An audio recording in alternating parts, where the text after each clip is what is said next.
There is a name circling around Kansas City right now that most casual fans have never heard of. And by the time this video is over, you are going to wonder how you ever missed him. The Kansas City Chiefs just won back-to-back Super Bowls. Patrick Mahomes is still in his prime. Andy Reid is still cooking up schemes that defensive coordinators lose sleep over. And yet, inside that Chiefs war room, there is a quiet urgency that does not make the headlines. Because the people who built this dynasty, Brett Veach and his scouts, they do not wait until a problem becomes obvious. They solve it before the rest of the league even sees it coming. And right now, they are solving something at cornerback. Today, we are breaking down WhyKeldricFaulk, the corner from Auburn, who might just be the most underrated prospect in the entire 2026 NFL Draft. The guy the Chiefs have been studying, scouting, and quietly falling in love with on film. The player who could walk into Arrowhead Stadium and immediately change the way Kansas City plays defense. Stay with me all the way through this one, because by the end, you are going to understand exactly why this pick makes sense and why the Chiefs might not even wait long to grab him. Let's get into it. Chapter 1. Why the Chiefs have a cornerback problem nobody is talking about. Here is the thing about Dynasty. When you're winning Super Bowls, people celebrate your offense. They talk about Mahomes. They talk about Travis Kelce, the tight end who redefined his position. They talk about the offensive line, the weapons, the scheme. But the Chiefs have always been built on defense too. And right now, that defense is at a crossroads. Think back to what made Kansas City's defense elite in their championship runs. It was not just one superstar. It was depth. It was bodies that could rotate, press, and cover. It was a secondary that trusted each other. But roster turnover is real in the NFL. Contracts expire, players age, the cap bites back, and the Chiefs secondary, as talented as it still is, has some very real questions heading into 2026. They need cornerbacks who can play man coverage. They need corners who are long, physical, and not afraid of contested catches at the catch point. They need someone who can handle the Stephon Diggs types of the world, the Jamar Chases, the guys who combine elite route running with the kind of acceleration that makes defensive backs look silly on the back end. And here's the part that makes this interesting. Brett Veach does not overpay in free agency. He's never been that guy. He builds through the draft. He finds value. He finds the player that other teams overlook because they're too distracted by the shiny name on the board. In 2026, that player might just be WhyKeldricFaulk. Chapter 2. Who is WhyKeldricFaulk? Let's back up, because if you're hearing this name for the first time, you need some context. WhyKeldricFaulk is a cornerback out of Auburn University. He played in the SEC, which, if you know anything about college football, you know that is the most physically demanding conference in the country. Every single week in the SEC, cornerbacks face receivers who are going to be first-round picks, wide receivers who run 4.3 40s, guys who have NFL-caliber route trees at 19. Faulk did not just survive that gauntlet, he competed in it. He got better every season. He showed the kind of developmental arc that NFL scouts absolutely love to see because it tells them the player hasn't hit his ceiling yet. Now here's the first thing that jumps out on film when you pull up WhyKeldricFaulk: his length. This guy has the frame that defensive backs coaches dream about. Long arms, big hands, a wingspan that disrupts throwing lanes and makes wide receivers uncomfortable before the ball even leaves the quarterback's hand. In a league where passing volume increases every single year, length at the cornerback position is currency, and Faulk is rich with it. But length alone does not make an NFL corner. We've all seen the tall corners who get toasted because they can't flip their hips or change direction. Faulk is different. His athleticism matches the frame. He has smooth hips, quick feet, and the kind of closing speed that allows him to be in man coverage 1 second and break on the ball the next. Let me give you the picture. You're watching a game. Auburn is on the road in a hostile SEC environment, 3rd and 8. The offense lines up with their best receiver on the outside. They're going to try to win this game right here, right now, on this single throw. And WhyKeldricFaulk lines up across from that receiver, one-on-one, no safety help, and he doesn't flinch. He stares across the line of scrimmage like he belongs there, like he's been there his whole life. That's the mentality that teams pay for. That's the mindset that Brett Veach and Andy Reid's defensive staff look for when they're building a championship secondary. Chapter 3. The film does not lie. Here's where we get into the details, because scouting is all about the film, and the film on WhyKeldricFaulk tells a very specific story. First, his press coverage technique is advanced for a college player. Most corners at the college level play off coverage because it's safer, it gives you cushion, it allows you to react instead of initiate. But Faulk has been tested pressing receivers at the line, and what you see is a player who uses his hands well, who times the snap count, who engages at exactly the right moment to disrupt the receiver's release without giving up the penalty. Now, that sounds simple, but it is extraordinarily hard to do. Press coverage is the most physically demanding position in the entire sport on a per-play basis. You're asking a corner to jam a receiver who has studied film, who knows exactly what kind of release move to use against your technique, and you are asking that corner to win that battle in the first 2 steps. If he doesn't win there, the play is essentially over before the quarterback even sets his feet. Faulk wins those battles. Not every single time, nobody does at the college level, but he wins them at a rate that NFL teams notice. And more importantly, when he loses the release, he recovers. His recovery speed is exceptional. He has the burst to close ground on routes that initially beat his press alignment, and he has the ball awareness to turn and locate throws before they arrive. That recovery ability is massive, because in the NFL, even the best corners in the world get beat on their release occasionally. Jalen Ramsey gets beat sometimes. Patrick Surtain II gets beat sometimes. What separates good NFL corners from great ones is not perfection on the release. It's what happens after the receiver wins that initial battle. And Faulk has shown he can make those plays. Second thing on film, his tackling. This might sound like a strange thing to highlight for a cornerback, but hear me out.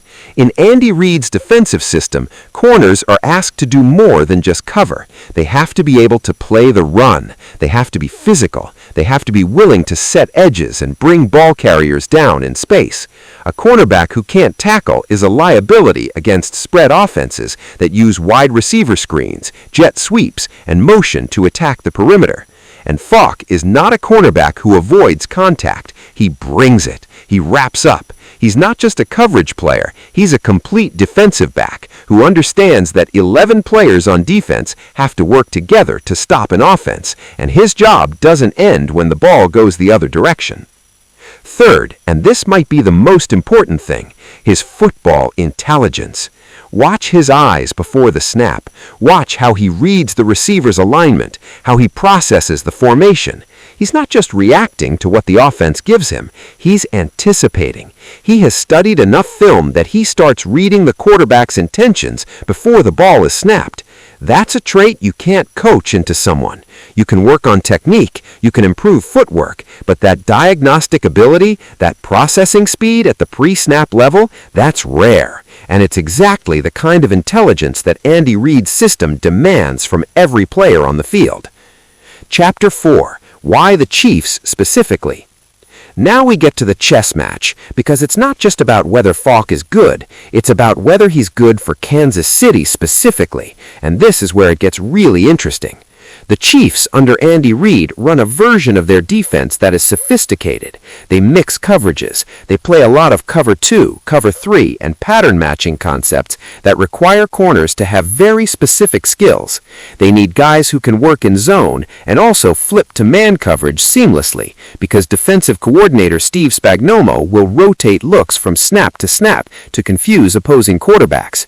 Faulk has shown the versatility to play both. He's not a pure man corner who struggles in zone concepts. He's not a zone corner who falls apart in man coverage.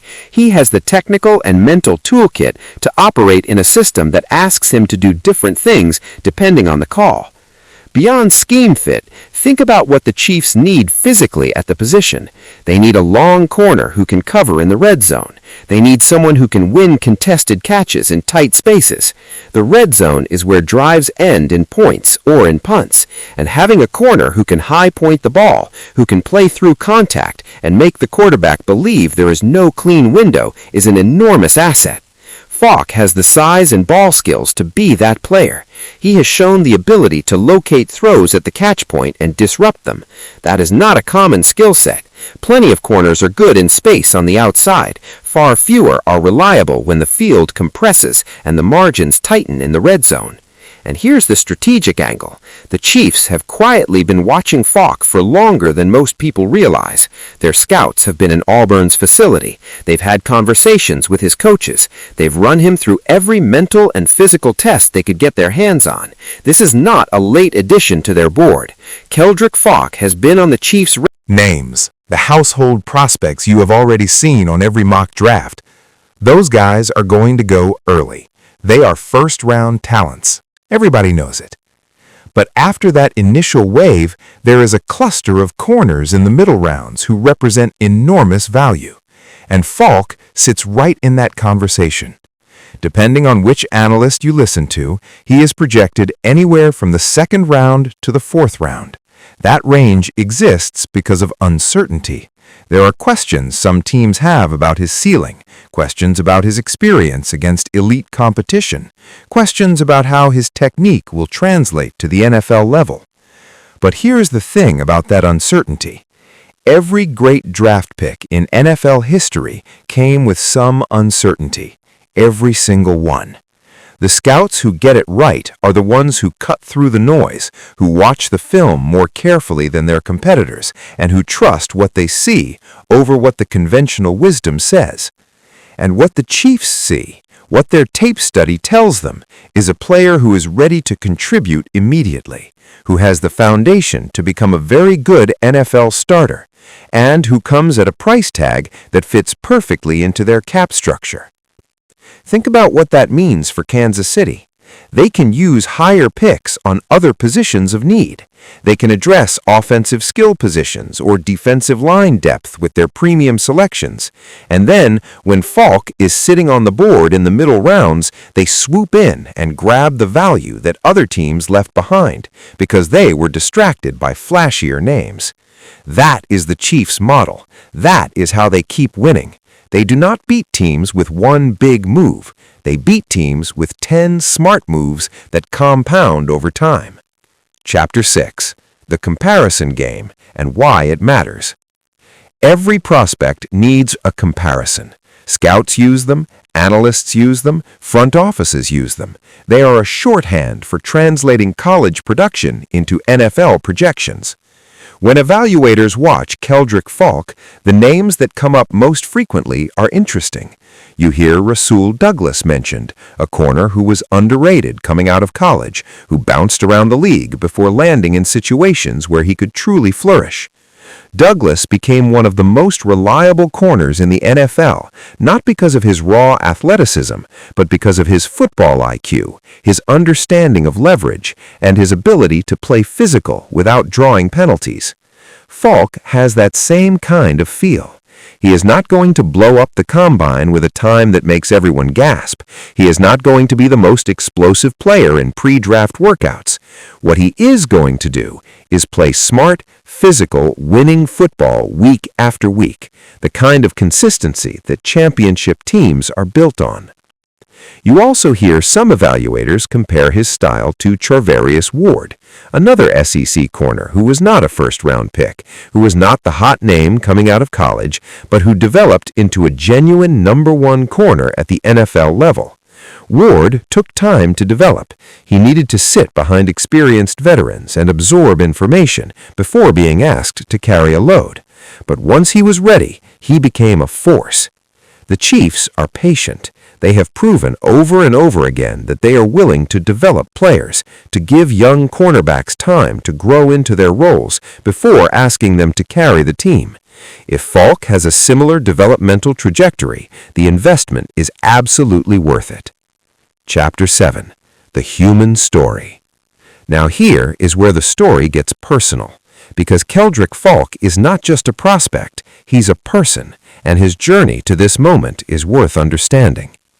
Growing up in the South, football was more than a game. It was community. It was identity. It was the thing that brought families together on Friday nights under the lights when the whole town showed up to watch kids chase something bigger than themselves. Faulk grew up in that environment. He understood from a very early age that football was a vehicle, not just for entertainment, but for opportunity. When he got to Auburn, he was not immediately the guy. He did not walk onto campus as a 5-star recruit who everyone expected to be an instant starter. He earned his place. He competed in practice against receivers who were also trying to make it to the NFL. Every single day in practice was a war because the players around him were that talented. And Faulk thrived in that competition. He did not shrink from it. He leaned into it. He understood that the hardest environments produce the toughest players, and that if he could handle what the SEC threw at him every week, the NFL would not be as big a leap as people assumed. That mindset, that willingness to embrace competition and difficulty, is something NFL teams put enormous weight on. You can have all the physical talent in the world, but if you don't love the process, if you don't love getting better every single day, the NFL will expose you eventually. The league is too hard for players who are only there for the destination. You have to love the journey. Faulk loves the journey. His coaches at Auburn talk about him the way great coaches talk about players they truly believe in, not just as an athlete who showed up and performed, but as a student of the game who made everyone around him better, who elevated the practice environment, who set the standard for how they wanted their defensive backs to compete.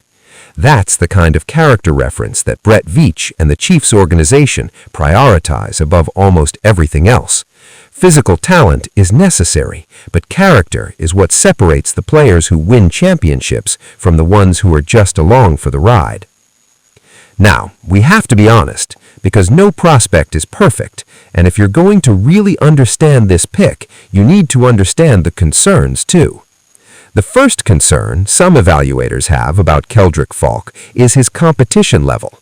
Yes, the SEC is the best conference in college football, but there's still a gap between the best the SEC has to offer and what is waiting for him in the NFL. The top receivers in the league, the guys he'll face if he lands in Kansas City's division, are operating at a level that even the best college environments don't fully replicate. The speed of the game increases, the windows are smaller, the quarterbacks are more accurate, everything compresses. Can he handle that adjustment? The evidence says yes, but it's still a projection. It's still a leap of faith based on what he has shown and what evaluators believe he can develop into. The second concern is his experience in certain coverages.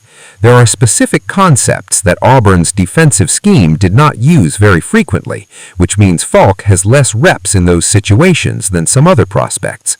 In an Andy Reid defense, you're going to be asked to execute a very wide range of coverage responsibilities.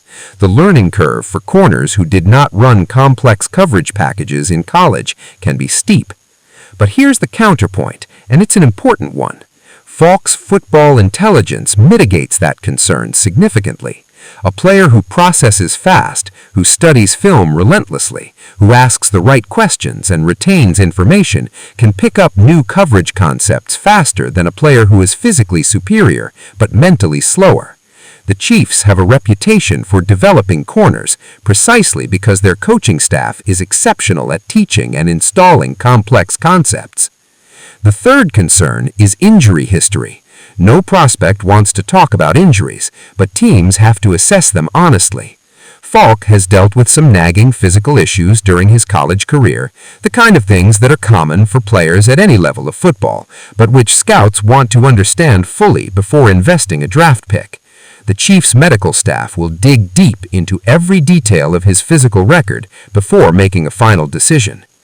None of these concerns are disqualifying. They're just factors that explain why Faulk is not a first-round lock, why there is some uncertainty in his range, and why a team with patience and a strong developmental infrastructure is a perfect landing spot for a player with his profile.